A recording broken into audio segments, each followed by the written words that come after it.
Hello, everyone. Welcome back to the Mind of Sai Marie. We spend a lot of time on this show discussing the stories we tell ourselves, but today we're talking about the stories we tell the future.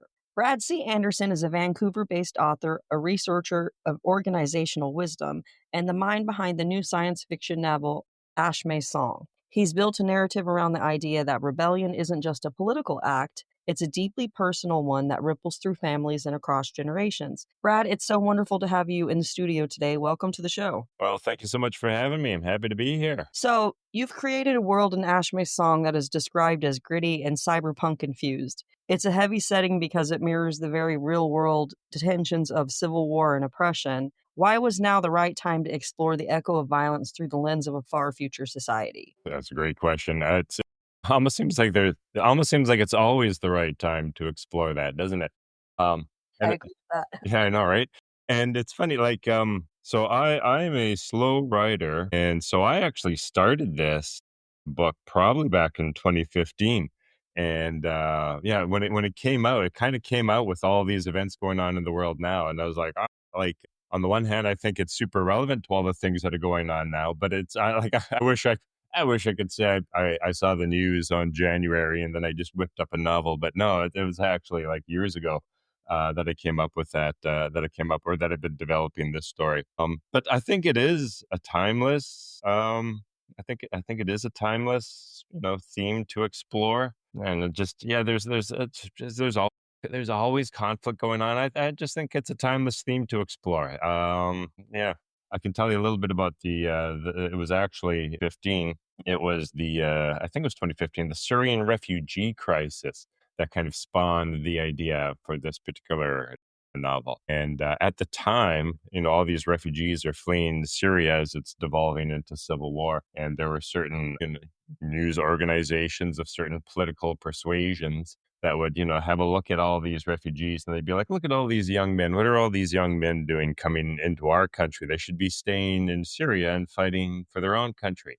And it kind of just got me thinking, what is the heroic thing to do, right? Like on the one hand, yeah, you totally need people to stand up and to fight for what's right. But on the other hand, like, is it any less heroic that when, a war comes to your home that you get your family and get out to safety? Like, why is one more heroic than the other? It kind of seemed like it's not such a simple choice. Very complex situation for sure. And your protagonist, Ashme, is an indigo child with DNA modified by a sentient AI, giving her power to control systems at will, which I thought was interesting.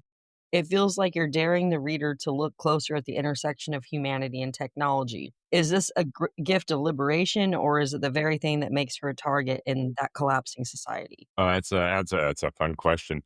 It kind of does make her a target, sort of in this collapsing society. So on the one hand, so yeah, the main character, Amy, she's torn. Her where she's living, her nation, it's been taken over. It's been subjugated for a couple of generations, and right now it's kind of at this breaking point where civil war is starting to brew. And so, yeah, her society, her home is starting to devolve into civil war. And she is torn because she has this brother who has special needs that she is really the only caretaker for now. So she has to look after her brother. But on the other hand, she has this unique gift. Like, not everyone has this gift on this planet, but she has this unique gift that she's able to just interface with technology basically at a distance, sort of just through thought and through her own will, which makes her valuable.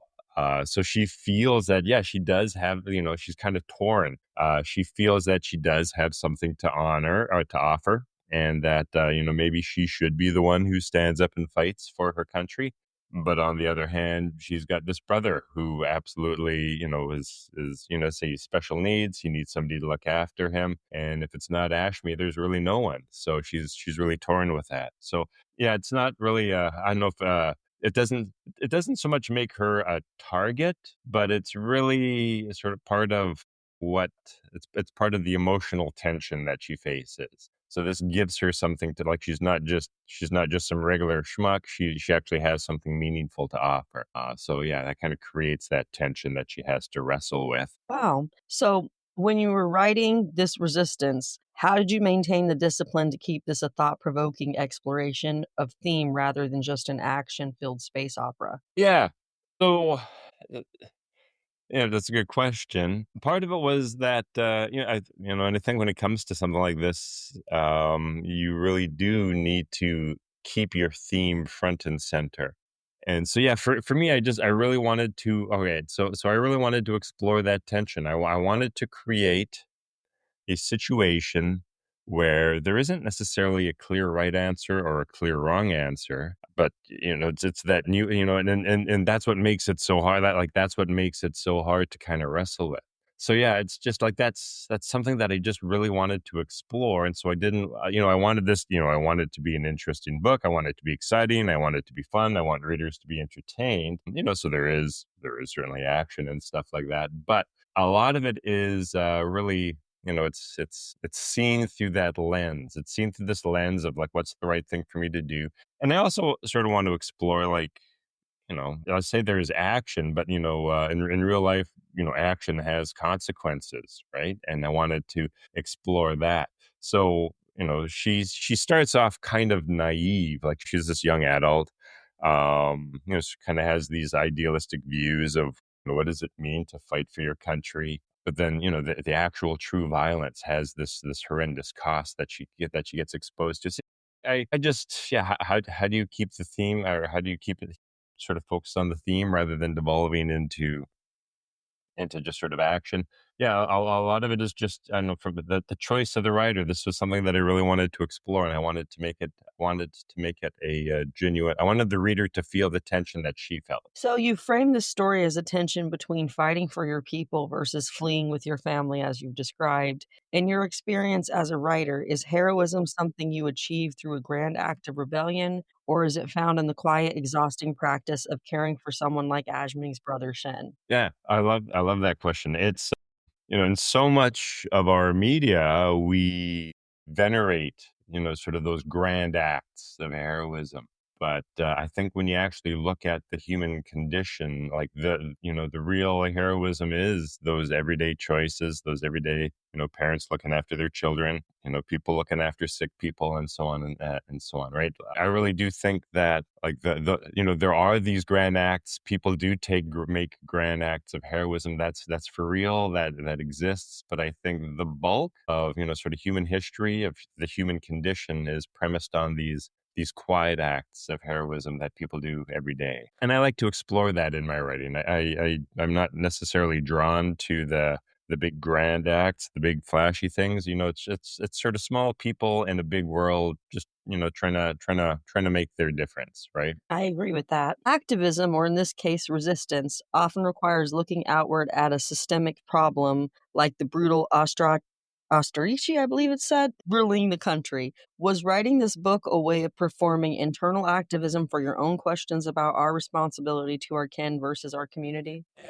It didn't start out as such, but I think it eventually did become such. So as I'm doing the research for this novel here, I whenever I write, I kind of think of the setting, and I look at a lot of history to inspire me to create, the future world, right? And as you can imagine, there is no shortage of history, contemporary and deep history of oppression, where one group invades and takes over another group and stuff like that. And so I wanted to read the writings of people who were the victim of, sort of the of oppression. And that's actually often very hard to find, because their voices are silenced.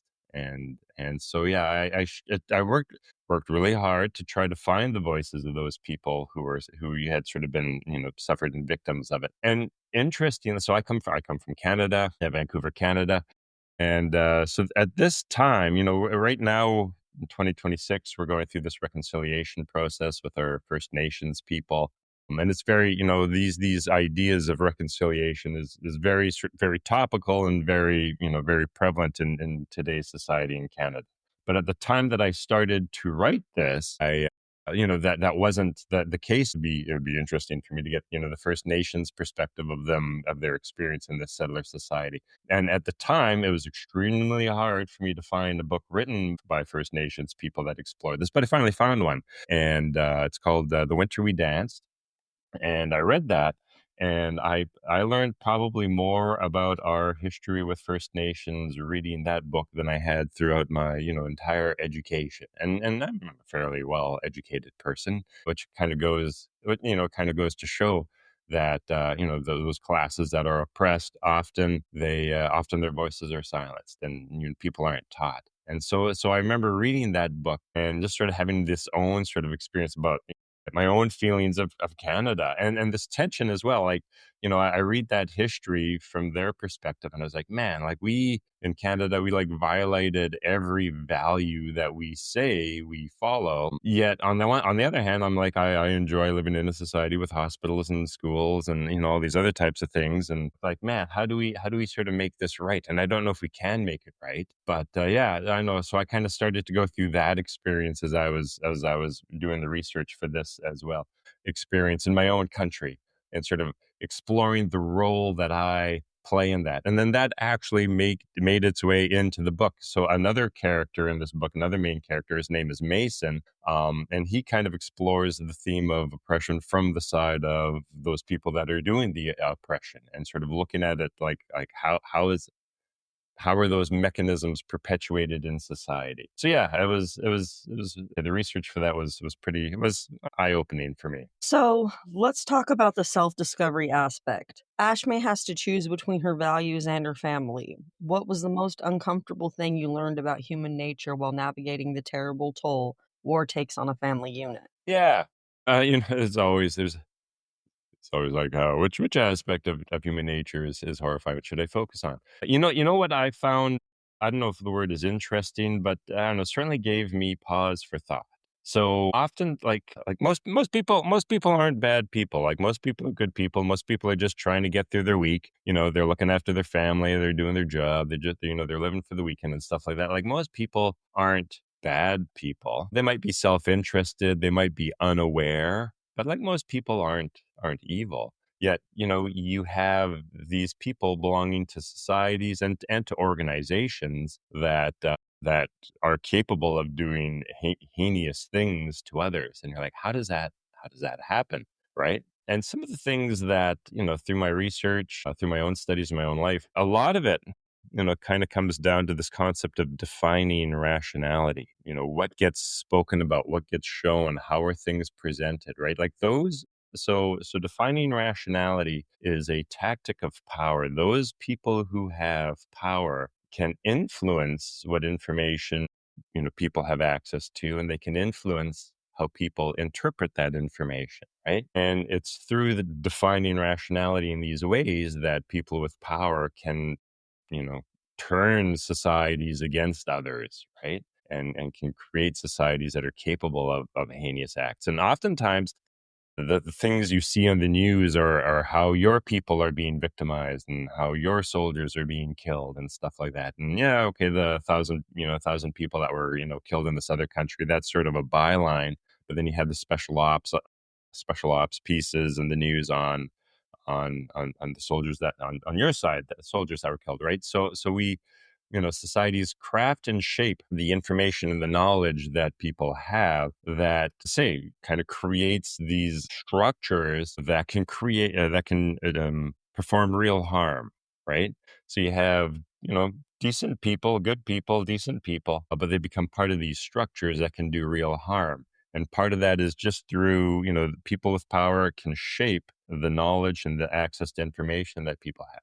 And that my own example about how it wasn't until I was like a middle-aged man reading this book that I learned all of this history about First Nations. I think that's an example of that. Like, I went through my entire, schooling system not learning anything about any of this kind of stuff. It was silenced. And so you don't know it. And what you don't know, yeah, you can't act against it. So yeah, I think that tendency, that propensity, that ability that people have, that you can shape knowledge, that you can shape what people know. And by doing that, you can turn, good people put them in a system that's capable of performing heinous actions, and people don't even realize. People probably don't even realize the part that they're playing in these systems, and that's how these systems are allowed to persist, I think. So, there's a specific kind of bravery required to write about messy life experiences, even in a fictionalized far future setting. Have you found that exploring these timeless themes of oppression has helped you make sense of the chaos we see in our own modern world? Yeah, it's like make sense of it? No, I don't. I think a lot of it just isn't sensical. It doesn't make sense. Help me understand, maybe understand why things happen the way that they do. Yeah, I can probably understand why things happen the way they do.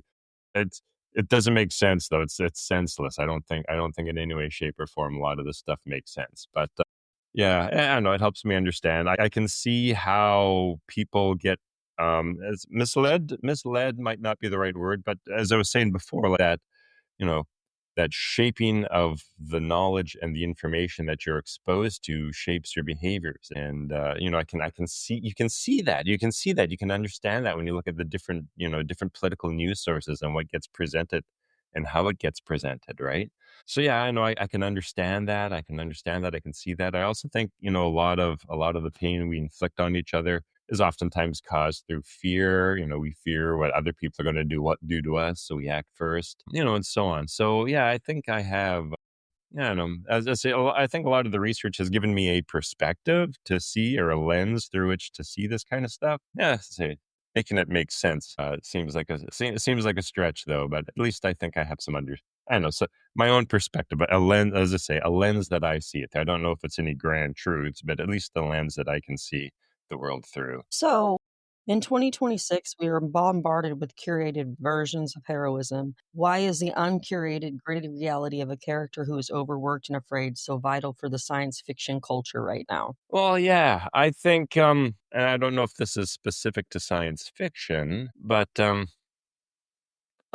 I think through literature, through science fiction, through literature, you can explore the human condition, and the human condition, like true. I don't know. I think true heroism happens in the gritty reality. Like that's what makes it heroic, is just sort of the gritty grind that people find themselves having to live in. And also, I think science fiction is a way for societies to interrogate themselves. And I think if you're doing that honestly, like there aren't like a lot of the grand problems of the world don't have simple solutions. And I think, if science fiction is to do its role interrogating itself, I think science fiction needs to look at that nuance of situations and the tensions, the very real tensions people face. So yeah, and I think, yeah, in terms of like sort of a non-idealized, gritty kind of environment where people are struggling to make their choices, I think that's how you explore those types of themes. Is you have to kind of create that realistic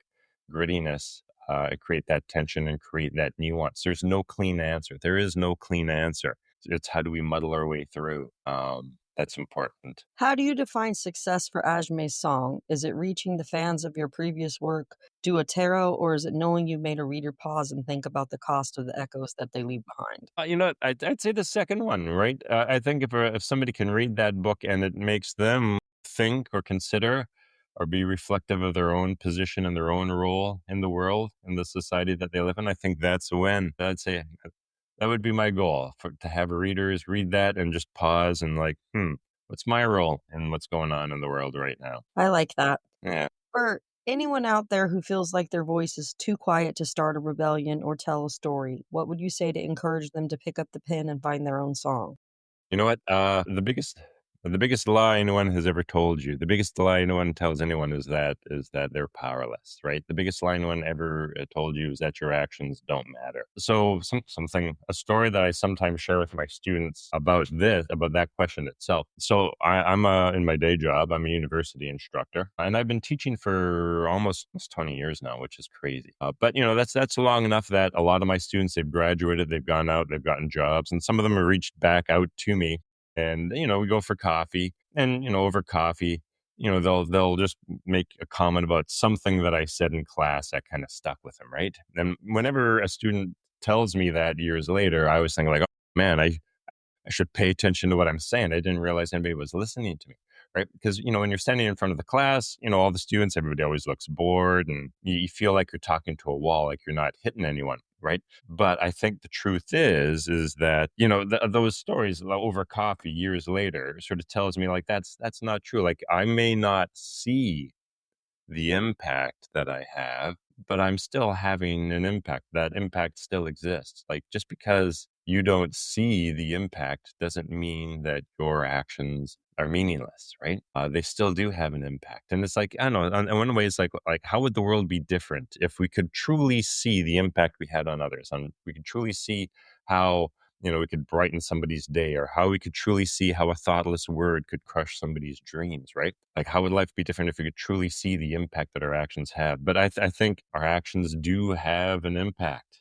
And, I say the greatest line anybody's ever told you is that what you do doesn't matter and that you're powerless. I think, yeah, take your actions, live your life in whatever way your values guide you to live, and just, try I hate to sort of say, it sounds cheesy, like trust the impact that you're having. Like you will be impacting people in a positive way. Just know that happens. Not everybody will show it, and you won't necessarily be able to see it. So just pick up the pen, start writing. The world needs your voice. I agree with that message. So, what is the next chapter for you? Are we staying in this same world scope or universe, or has your research organizational wisdom opened a door to a completely different project or medium? Yeah. So after this book, I kind of struggled for a little while trying to figure out what to write next. It is a different. My next story that I'm working on right now is in a different world, a different universe, exploring different themes. It's maybe more fantasy than science fiction, what I'm working on now. But yeah, and it's kind of exploring the themes of fear and how fear kinds of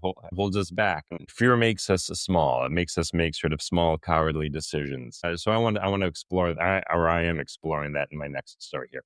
But yeah, it's a totally different setting. It's kind of a desert world, post-apocalyptic. Well, super like hundreds of thousands of years after an apocalypse, this desert world where people cling to survival. I'm exploring those themes. I tell people it's like a cross between Dune and Conan the Barbarian. I don't know.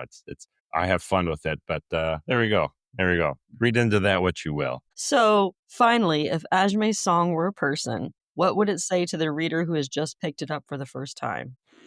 That's okay. Have fun. I know. Yeah, have fun. Have fun. I know that seems like a lame answer, but if Ashmi sung, yeah, I know. It's like buckle up for the ride. Buckle up for the ride. This is going to be a bumpy one. I like that one. Yeah.